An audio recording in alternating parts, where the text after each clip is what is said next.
아침 주시는 말씀은 구약성경 느헤미야 1장 1절에서 11절 말씀입니다.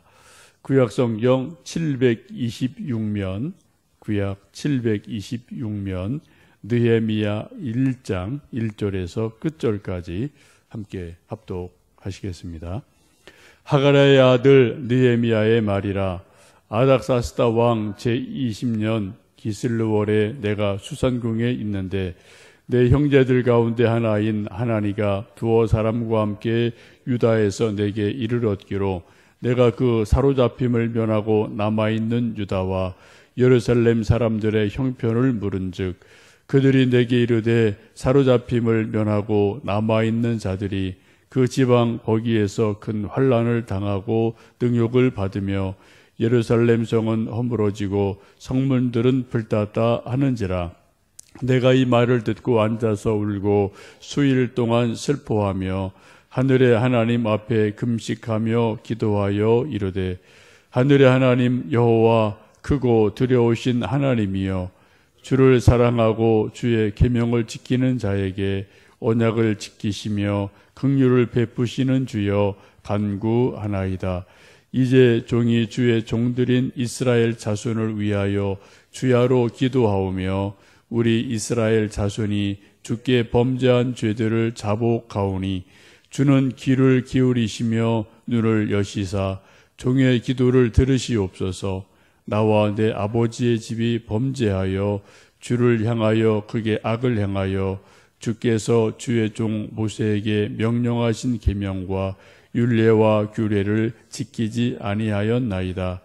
옛적에 주께서 주의 종 모세에게 명령하여 이르시되 만일 너희가 범죄하면 내가 너희를 여러 나라 가운데 흩을 것이요 만일 내게로 돌아와 내 계명을 지켜 행하면 너희 쫓긴 자가 하늘 끝에 있을지라도 내가 거기서부터 그들을 모아 내 이름을 두려고 택한 곳에 돌아오게 하리라 하신 말씀을 이제 정하건대 기억하옵소서.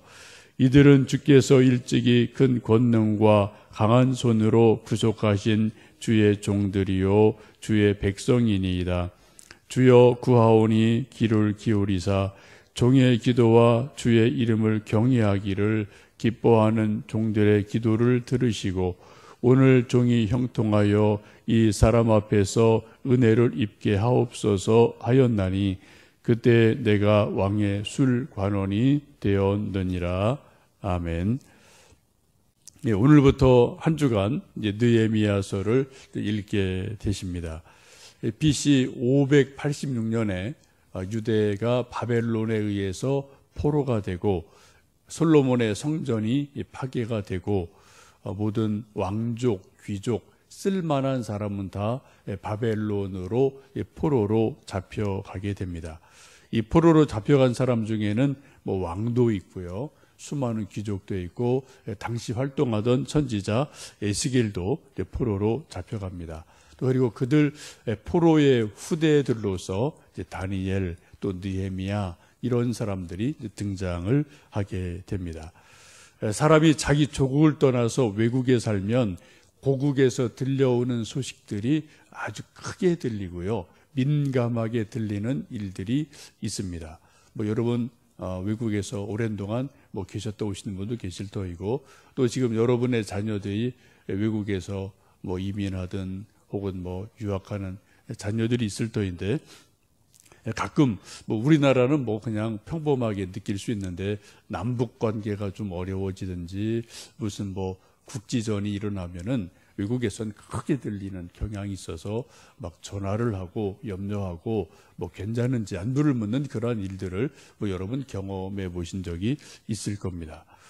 지금 이스라엘이 포로로 잡혀가서 약 70여 년이 지난 어느 날 느헤미야가 한 형제를 통해서 멸망한 고국 예루살렘의 소식을 듣게 됩니다. 예루살렘에 다녀온 그 형제에게 물어보니까 예루살렘이 어떠하냐라고 형편을 물었더니 그 다녀온 사람이 이렇게 말을 하죠.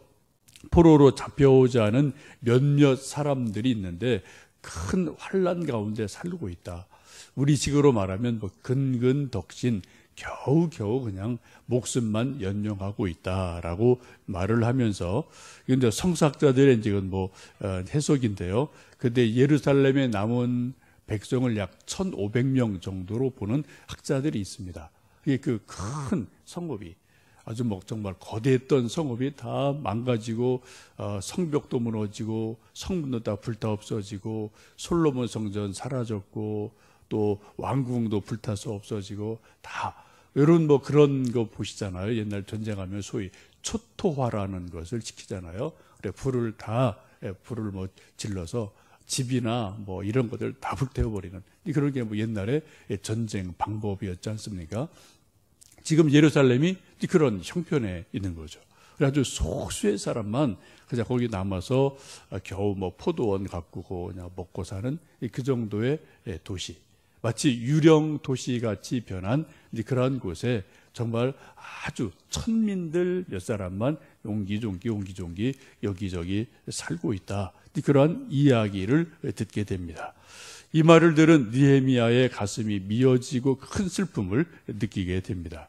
오늘 함께 읽으셨던 말씀처럼 당시 느헤미야는 아닥사스다 왕의 술 맡은 관원으로 있었습니다. 이걸 요즘 말로 말한다면은 뭐 백악관의 뭐 수석 비서관이라고 보셔도 좋을 것 같고 아마 그 이상의 직책으로 보셔도 좋을 것 같습니다. 술 맡은 관원은 왕의 음식, 음료, 술 이런 것을 다 체크하고 독이 있는지 없는지를 확인하고 또 왕에게 드리고 이런 뭐 왕의 목숨과 직결된 일을 하는 사람이기 때문에 왕의 100% 신뢰를 얻는 그러한 사람임에 틀림이 없습니다. 이게 아주 뭐 고위직에 있는 그러한 사람이죠. 옛날 우리나라 한국 이민 간 분들 가운데 미국에서 최고위직에 올랐던 분 중에 하나가 강우영 박사라는 분이 있음을 여러분 아실 겁니다. 그때 백악관에 이제 차관보까지 올라가서 우리 한국인으로서는 뭐 가장 고위직에 올랐던 그런 소위 뭐 아메리칸 드림을 이룬 성공한 분이었는데 이 느헤미야는 그것보다도 훨씬 더 높은 자리, 중요한 자리, 그러한 자리에 있던 그러한 사람으로 보시면 좋겠습니다. 근데 이런 느헤미야가 형제를 통해서 자기 조국이 멸망한 것, 지금 또 남아있는 몇몇 사람들이 정말 거지같이 살고 있는 모습, 집은 성은 다 불타버린 그러한 상황을 듣고 여러 가지 애통하는 모습을 보게 됩니다. 그런 애통하는 모습을 우리 한번 느헤미야 1장 4절 말씀에서 볼 수 있겠습니다. 4절 말씀 읽어보십니다. 내가 이 말을 듣고 앉아서 울고 수일 동안 슬퍼하며 하늘의 하나님 앞에 금식하며 기도하여 이르되 이 소식을 듣고 너무 슬프고 아파서 앉아서 슬퍼 울고 며칠 동안 울고 하나님 앞에 금식하며 기도했다라고 말씀을 하고 있습니다. 우리도 어떤 슬픈 일을 당하고 충격적인 소식을 들으면 우리가 그냥 털썩 주저앉아서 그냥 맥이 빠져서 그냥 뭐 우는 것밖에 할 수 없을 때가 종종 있어요. 그리고 한참 울고 나서 이 느헤미야가 또 하나님 앞에 금식하며 기도를 합니다. 한 사람이 보통 사람이냐 아니면은 리더냐 지도자냐라는 것을 볼 수 있는 것이 몇 가지 기준이 있는데요. 어떤 나라, 가정, 교회, 어떤 뭐 집단, 회사 이런 모임 중에 큰 위기가 있고 고난이 있고 환난이 있고 어려움이 있을 때 어떻게 반응하느냐를 보면 그 사람이 그냥 평범한 사람이냐 아니면 리더냐 이거를 뭐 명확하게 구분할 수가 있습니다. 뭐 느헤미야가 그렇게 반응할 수 있습니다. 아이고 뭐 우리나라 지구 역사상에서 당연히 없어져야 될 나라지. 뭐 그런 나라 있으나 마나지라고 아마 자기 조상들의 여러 가지 뭐 실수 또 리더들의 왕들의 어떤 뭐 잘못된 것 나름대로 아는 것이기 때문에 어떤 지도자를 욕하고 불평불만하고 우리나라는 쓰레기 같은 나라니까 이건 뭐 벌써 지구상에서 벌써 없어졌어야 돼 라고 말하고 불평불만한다면 이거는 그냥 평범한 사람이에요. 보통 사람이에요. 근데 지금 느헤미야는 그렇게 말하지 않습니다. 가슴이 너무 아파서 털썩 주저앉아서 엉엉 며칠을 울다가 자기가 할 수 있는 것은 아무것도 없음을 알고 하늘의 하나님을 향해서 하나님 좀 도와주십시오. 이게 어찌 된 일입니까? 라고 하나님 앞에 울며 금식하며 기도하는 것을 봅니다. 여러분, 이런 사람이 리더예요. 가정에서도 회사에서도 나라에서도 교회에서도 역시 마찬가지입니다. 어떤 인생 사는 것에 모든 것에 환란이 있고 고난이 있고 어려움이 있고 흥망성쇠가 다 있게 마련이죠. 그럴 때 어려운 일을 당하고 고난을 당할 때 불평불만하고 그냥 뒤에서 이런 사람은 그냥 그 평범한 사람에 불과한 거예요. 근데 그런 것들이 마치 내일인 것처럼 울며 애통이 여기며 하나님의 은혜를 구하고 기도하는 사람이 또 리더인 것을 보게 됩니다. 두 번째는 리더, 지도자가 한 걸음 더 나아가서 왜 이런 일이 일어났는지 그 원인을 나름대로 하나님 앞에서 알고 싶어하고 캐들어가는 그러한 탐구력이 있는 사람이 리더이기도 합니다. 국가의 흥망성쇠 원인은 다양합니다. 군사력이 없어서, 왕의 리더십이 없어서, 경제력이 약해서, 혹은 천재지변 때문에 외교를 못해서 수많은 원인이 있죠. 그런데 오늘 느헤미야는 이스라엘의 패망의 원인을 그런 데서 찾지를 않죠. 우리 한번 6절, 7절 말씀을 함께 읽어보십니다. 이제 종이 주의 종들인 이스라엘 자손을 위하여 주야로 기도하오며 우리 이스라엘 자손이 주께 범죄한 죄들을 자복하오니 주는 귀를 기울이시며 눈을 여시사 종의 기도를 들으시옵소서. 나와 내 아버지의 집이 범죄하여 주를 향하여 그게 악을 행하여 주께서 주의 종 모세에게 명령하신 계명과 율례와 규례를 지키지 아니하였나이다. 지금 느헤미야는 정확하게 자기 조국 이스라엘이 왜 역사에서 사라졌는지, 바벨론에 의해서 멸망을 당했는지를 정확하게 패망의 원인을 알고 있습니다. 이게 무엇입니까? 자기 조상들이 하나님 말씀을 지키지 않았다. 모세를 통해 주신 율법을 지키지 않고 순종하지 않았다라는 것을 분명하게 알고 있습니다. 한마디로 말씀드리면 이스라엘의 패망의 원인은 이스라엘 백성들이 하나님을 우습게 여겼다.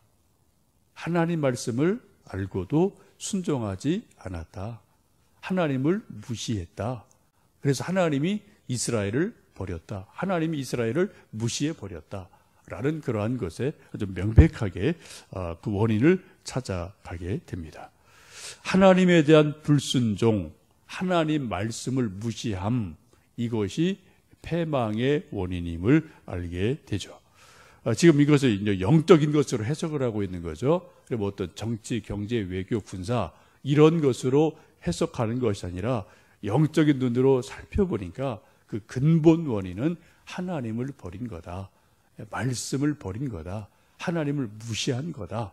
라는 데서 멸망의 원인을 정확하게 찾아가는 것을 보게 됩니다. 이제 원인이 분명하게 나오면은 이제 의사들이 병 원인을 분명하게 알면은 처방이 나오죠. 마찬가지로 또 느헤미야도 그 원인을 분명히 알고 처방을 내리게 됩니다. 어떻게 해야 되나? 그 답이 분명하게 나오게 되죠. 그래서 6절 말씀 보시면 그렇게 읽었던 말씀 가운데 그렇게 말하지 않습니까? 우리 이스라엘 자손이 주께 범죄한 죄들을 자복하오니 주는 귀를 기울이시며 눈을 여시사 종의 기도를 들으시옵소서. 나와 내 아버지의 집이 범죄하였습니다. 라고 회개 기도를, 자기 민족의 죄를 다 자신의 죄인 것처럼 끌어안고 회개 기도하는 것을 보게 됩니다. 리더가 누구냐? 내가 직접 죄를 지지 않았더라도 다른 사람이 죄를 지고 자기가 얼굴 본 적도 없는 자기 조상 누군가가 범죄한 것이 있을지라도 그것이 마치 내 죄인 것처럼, 내가 한 것인 것처럼 옆에 있는 사람, 자기 조상 또 누군가 이런 사람의 죄 허물을 그것을 내 것인 것처럼 끌어안고 애통하며 기도하는 사람이 리더라는 거죠. 그런 사람이 바로 느헤미야인 것을 볼 수가 있습니다. 그리고 그런 회개의 기도를 하고 9절 보시면 하나님 말씀을 의지해서 선처를 부탁하는 호소를 하고 있음을 봅니다. 9절 말씀을 읽어 보시겠습니다. 만일 내게로 돌아와 내 계명을 지켜 행하면 너희 쫓긴 자가 하늘 끝에 있을지라도 내가 거기서부터 그들을 모아 내 이름을 두려고 택한 곳에 돌아오리라 하신 말씀을 이제 청하건대 기억하옵소서. 지금 하나님 말씀을 정확하게 알고 있죠, 느헤미야가. 그래서 하나님 말씀을 근거로 하나님 이렇게 약속하지 않으셨습니까? 만약에 불순종해서 포로가 되어서 하늘 저쪽 끝에, 이름도 모를 땅 저쪽 끝에 가서 포로가 되어 살지라도 거기서 그들이 하나님 앞에 돌아와서 회개하면 그들을 또 돌이킨다고 말씀하셨으니 이제 청하건대 하나님 약속하신 것을 기억하시고 다시 회복시켜 주십시오 라고 기도하는 것을 보게 됩니다. 우리 모든 인간은 실수하는 존재입니다. 여러분 성경 보시면 모세도 실수가 있어요. 다윗도 실수가 있습니다. 예수님 이외에 성경에 등장한 인물 가운데 실수 없는 사람은 아무도 없습니다. 그렇죠?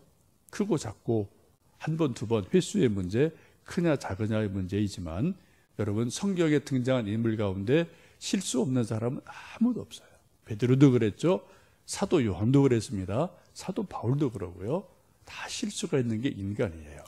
문제는 실수를 안 하려고 우리가 애를 쓰는 것도 중요하지만 우리가 실수를 하든 범죄하든 실족했을 때 그 다음에 정말 하나님 앞에 긍휼을 구하며 하나님 말씀을 의지해서 제가 부족했습니다. 제가 실수했습니다. 제가 이거밖에 안 됩니다. 자기 죄를 토로하고 고백하고 하나님 다시 한번 세워주세요. 다시 한번 이김을 주세요. 다시 한번 회복을 주세요. 긍휼을 구하며 회개하고 정말 말씀대로 살려고 애를 쓸 때 하나님께서 긍휼을 베푸셔서 우리 개인을 세우시고 가정을 세우시고 교회를 세우시고 나라를 세우시는 그런 일들이 있는 줄로 압니다.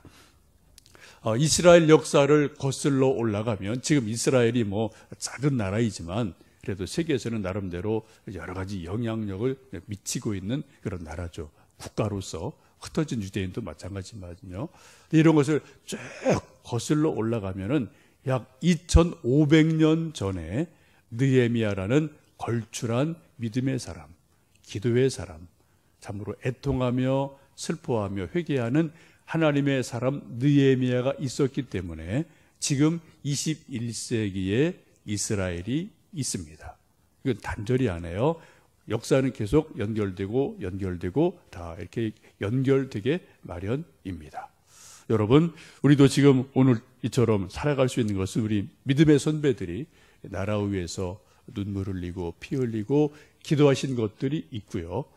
또 우리 후대들이 이 땅을 아름답게 살아가게 하려면 우리 역시 우리 조상들처럼 느헤미야처럼 정말 또 애통해야 하며 회개하며 기도할 때 그때 하나님이 우리를 다시 세우시고 회복하실 일들이 있을 줄로 믿습니다. 이 아침 우리가 느헤미야 같이 대단한 믿음의 사람, 큰 리더는 아닐지 몰라도 원리는 똑같습니다. 하나님 앞에 정말 애통하며 기도하고 회개하고 하나님의 긍휼을 말씀 의지해서 구할 때 하나님께서 우리에게 긍휼을 베푸시고 회복을 주실 줄로 믿습니다. 이 아침 여러분 그러한 깊은 기도, 또 힘있는 기도, 또 일주일간 승리하시는 하루 되시기를 간절히 원합니다. 함께 기도하시겠습니다.